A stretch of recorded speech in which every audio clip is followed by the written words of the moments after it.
Araw-araw na pagbasa ng Biblia, Araw 161.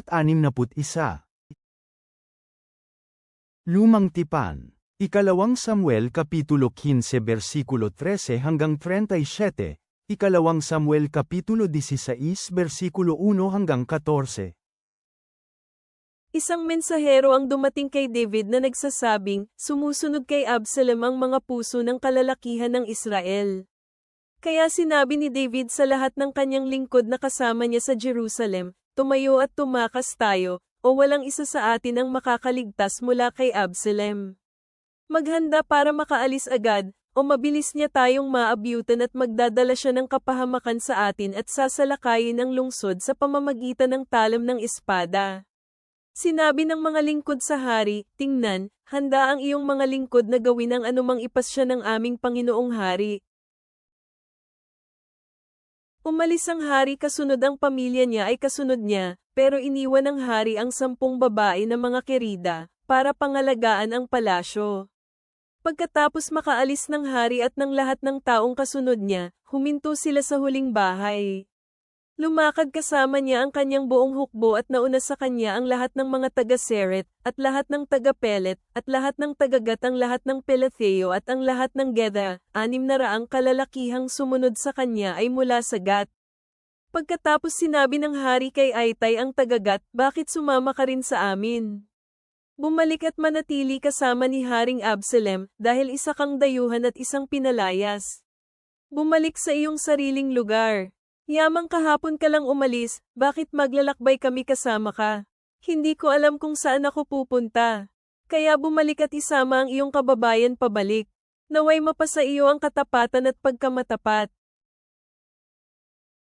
Pero sinagot ni Itay ang hari at sinabing, habang nabubuhay si Yahweh at habang nabubuhay ang aking among hari, tunay na kahit sa anumang lugar pumunta ang aking among hari, doon din pupunta ang iyong lingkod kahit mga hulugan ito ng buhay o kamatayan. Kaya sinabi ni David kay Itay, mauna at magpatuloy kasama namin. Kaya naglakbay si Itay na taga-Gat kasama ang hari, kasama ang lahat ng kanyang tauhan at ang lahat ng pamilyang kasama niya. Umiyak ng malakas ang buong bansa habang dumadaan ang lahat ng tao sa lambak Kidron at habang tumatawid din mismo ang hari. Naglakbay ang lahat ng tao sa daan patungong ilang. Kahit si Zadok kasama ang lahat ng Levita, dala-dala ang kaba ng kautusan ng Diyos, ay naroon. Ibinaba nila ang kaba ng Diyos at sumama sa kanila si Abiathar. Naghintay sila hanggang sa makaraan ang lahat ng tao palabas ng lungsod. Sinabi ng hari kay Zadok, dalhin ang kaba ng Diyos pabalik sa lungsod. Kung makakasumpong ako ng biyaya sa mga mata ni Yahweh, dadalhin niya ako pabalik dito at ipapakitang muli sa akin ang kaban at ang lugar kung saan siya naninirahan. Pero kung sasabihin niyang, hindi ako nasisiyahan sa iyo, tingnan, narito ako, hayaan siyang gawin sa akin kung ano ang mabuti sa kanya. Sinabi rin ng hari kay Zadok na pari, hindi ka ba isang manghuhula? Bumalik lungsod ng mapayapa at ang 2 mong anak na lalaking kasama mo, sina Ahimaaz na anak mo at Jonathan na anak ni Abiathar. Tingnan, maghihintay ako sa mga tawiran ng Araba hanggang sa dumating ang salita mula sa iyo para sabihan ako. Kaya dinala ni Zadok at Abiathar ang kaba ng Diyos pabalik sa Jerusalem at nanatili sila roon. Pero umakyat si David nang nakapaa at umiiyak paakyat sa bundok ng mga olibo, at tinakpan niya ang kanyang ulo. Tinakpan ng bawat isang mga taong kasama niya ang kanilang ulo at umakyat silang umiiyak habang naglalakad. May isang taong nakapagsabi kay David na, si Ahitophel ay kasama sa mga kasabwat ni Absalom. Kaya nanalangin si David, O Yahweh, pakiusap gawin mong kahangalan ng payo ni Ahitophel. Nang nakarating si David sa tuktok ng daan, kung saan nakagawi ang sambahin ng Diyos, dumating si Kusay na Arkita para salubungin siya na punit ang kanyang damit at may lupa sa kanyang ulo. Sinabi ni David sa kanya, kung maglalakbay ka kasama ko, sa gayon magiging isang pabigat ka sa akin. Pero kung babalik ka sa lungsod at sasabihin kay Absalom, magiging lingkod mo ako, hari, gaya ng paglilingkod ko dati sa iyong ama, kaya magiging lingkod mo ako ngayon, pagkatapos guguluhin mo ang payo ni Ahitophel para sa akin. Hindi mo ba makakasama roon si Abiathar at Zadok na mga pari? Kaya kahit ano ang marinig mo sa palasyo ng hari, dapat mong sabihin ito kina Zadok at Abiathar na mga pari. Makikita mo na kasama nila roon ang kanilang dalawang anak, sina Ahimaaz, anak na lalaki ni Zadok at Jonathan, anak na lalaki ni Abiathar. Dapat mong ipadala sa akin sa pamamagitan ng kanilang kamay ang lahat ng bagay na marinig mo.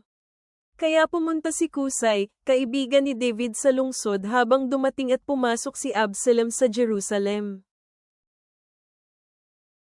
Nang makaalis si David nang di kalayuan sa tuktok ng burol, sinalubong siya ni Ziba ang lingkod ni Mephibosheth na may 2 upo ang asno, may 200 tinapay sa mga ito at 100 kumpol ng mga pases at 100 buwig ng igos at 1 balat na sisidlang alak.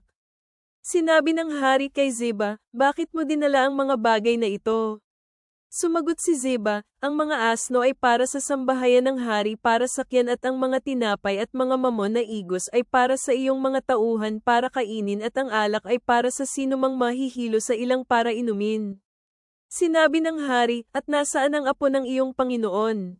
Sumagot si Ziba sa hari, tingnan, nagpaiwan siya sa Jerusalem, dahil sinabi niya, ngayon ang tahanan ng Israel ay ipanunumbalik ang kaharian ng aking ama sa akin. Pagkatapos sinabi ng hari kay Ziba, tingnan mo, lahat ng nabibilang kay Mephibosheth ay nabibilang na sa iyo ngayon. Sumagot si Ziba, yumuyukod akong may pagpapakumbaba sa iyo, aking Panginoon, ang hari. Hayaan mo akong makasumpong ng biyaya sa iyong paningin. Nang lumapit si Haring David sa Baurim, may lumabas mula roon na isang lalaki mula sa angkan ni Saul na ang pangalan ay Simei anak ni Gera. Lumabas siyang nagmumura habang naglalakad. Binato niya si David at ang lahat ng mga opisyal ng hari, kahit na may hukbo at mga bantay na nasa kanan at kaliwa ng hari. Sumigaw si Simei na nagmumura, umalis ka, lumayas mula rito, masamang tao ka, tao ng dugo. Pinaghigantihan kayong lahat ni Yahweh para sa dugo ng pamilya ni Saul na pinalitan ninyo sa pamumuno. Ibinigay ni Yahweh ang kaharian sa kamay ni Absalom ang iyong anak. At ngayon sira ka na dahil isa kang tao ng dugo. Pagkatapos sinabi ni Abasai anak na lalaki ni Zeruiah sa hari, bakit kailangang murahin ng patay na asong ito ang aking Panginoong hari? Pakiusap pahintulutan mo akong pamaron at pugutan siya ng ulo. Pero sinabi ng hari, ano ang gagawin ko sa inyo, mga anak ni Zeruiah? Marahil minumura niya ako dahil sinabi ni Yahweh sa kanya, sumpain si David. Sino sa gayon ang magkapagsabi sa kanya, bakit mo isinusumpa ang hari? Kaya sinabi ni David kay Abasai at sa lahat ng kanyang lingkod, tingnan niyo, ang aking anak na lalaki na ipinanganak mula sa aking katawan ay gustong kunin ang aking buhay. Paano pa kaya ang pagnanais na sirain ang lipi ng Benjamin?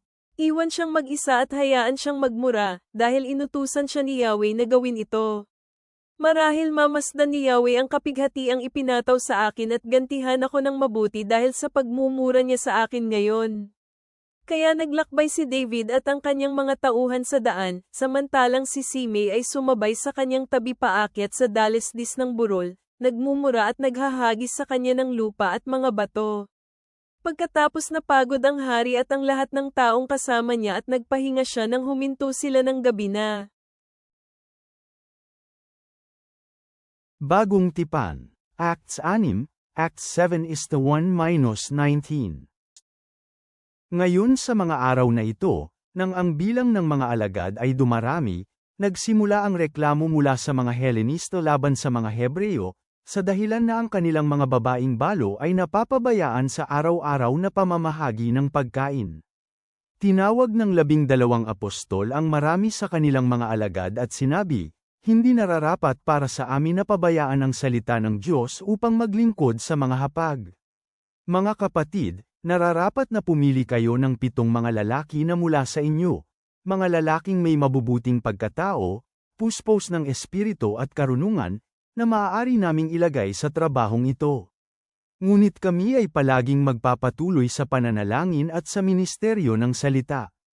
Nalugod ang lahat ng maraming tao sa kanilang pananalita, Kaya pinili nila si Esteban, ang lalaking puno ng pananampalataya at ng banal na espiritu, at si Felipe, si Prochorus, si Nicanor, si Timon, si Parmenas, at Nicolas, ang nahikayat na magbago ng paniniwala mula sa Antioquia. Dinala ng mga mananampalataya ang mga kalalakihang ito sa harap ng mga apostol, ang mga nanalangin at nagpatong ng kamay sa kanila. Kaya't lumaganap ang salita ng Diyos, at lubhang dumami ang bilang ng mga alagad sa Jerusalem, at naging masunurin sa pananampalataya ang malaking bilang ng mga pari. Ngayon si Esteban, na puspos ng biyaya at kapangyarihan, ay gumagawa ng mga kamanghamanghang bagay at mga palatandaan sa gitna ng mga tao. Ngunit may ilang mga tao na kabilang sa sinagoga na tinawag na ang sinagoga ng mga taong pinalaya, ng mga Sireneo, at ng mga Alejandrino, at ilang mga taga-Cilicia, at taga-Asya. Nakikipagtalo ang mga taong ito kay Esteban. Ngunit hindi nila kayang sumagot laban sa karunungan at sa espiritu kung paano nagsalita si Esteban. Pagkatapos palihim nilang hinikayat ang ilang mga lalaki upang sabihin, narinig naming nagsalita si Esteban ng mga salitang paglapastangan laban kay Moises at laban sa Diyos. Inudyukan nila ang mga tao, ang mga matatanda, at ang mga eskriba, at hinarap nila si Esteban, sinunggaban siya, at dinala sa konseho. Nagdala sila ng mga bulang saksi, na nagsabi, hindi tumitigil ang lalaking ito sa pagbigkas sa mga salitang laban sa banal na dakong ito at sa kautusan.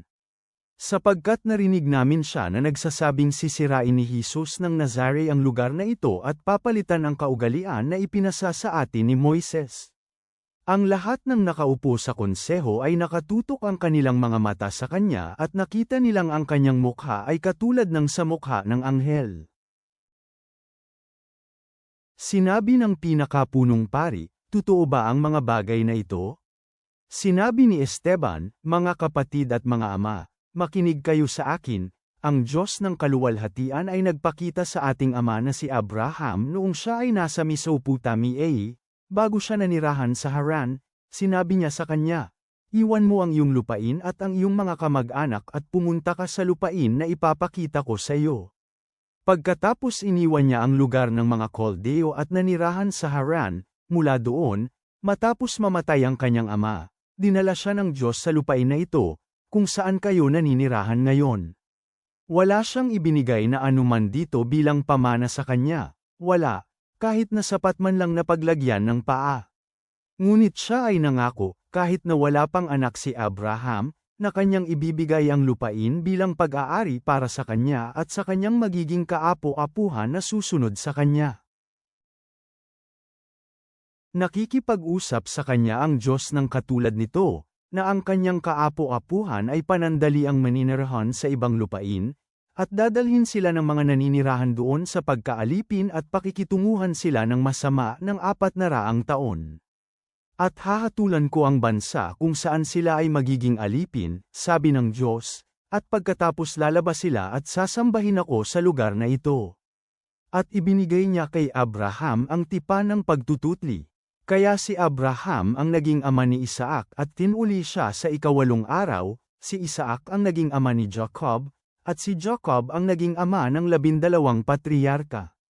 Nainggit kay Jose ang mga patriyarka kaya ibinenta nila siya sa Ehipto, at sinamahan siya ng Diyos, at iniligtas siya mula sa lahat ng kanyang mga pagdurusa, at pinagpala siya ng Diyos ng karunungan sa harap ni Faraon, na hari ng Ehipto. Pagkatapos ginawa siya ng Faraon na gobernador ng Ehipto at ng kanyang buong sambahayan. Ngayon ay nagkaroon ng tagutom sa buong lupain ng Ehipto at Kanaan, at labis na pagdurusa, at walang natagpo ang pagkain ang ating mga ninuno. Ngunit nang mabalitaan ni Jacob na mayroong butil sa Ehipto, ipinadala niya ang ating mga ninuno sa unang pagkakataon. Sa ikalawang pagkakataon, ipinakita ni Jose ang kanyang sarili sa kanyang mga kapatid, at ang sambahayan ni Jose ay nakilala ng Faraon. Pinabalik ni Jose ang kanyang mga kapatid upang sabihin kay Jacob na kanyang ama na magtungo sa Ehipto, kasama lahat ng kanilang kamag-anak at 75 tao silang lahat. Kaya bumaba si Jacob sa Ehipto, pagkatapos namatay siya, pati na rin ang ating mga ninuno. Sila ay dinala sa Sikem at inihimlay sa libingan na binili ni Abraham sa halaga ng pilak mula sa mga anak ni Hamor na taga Sikem.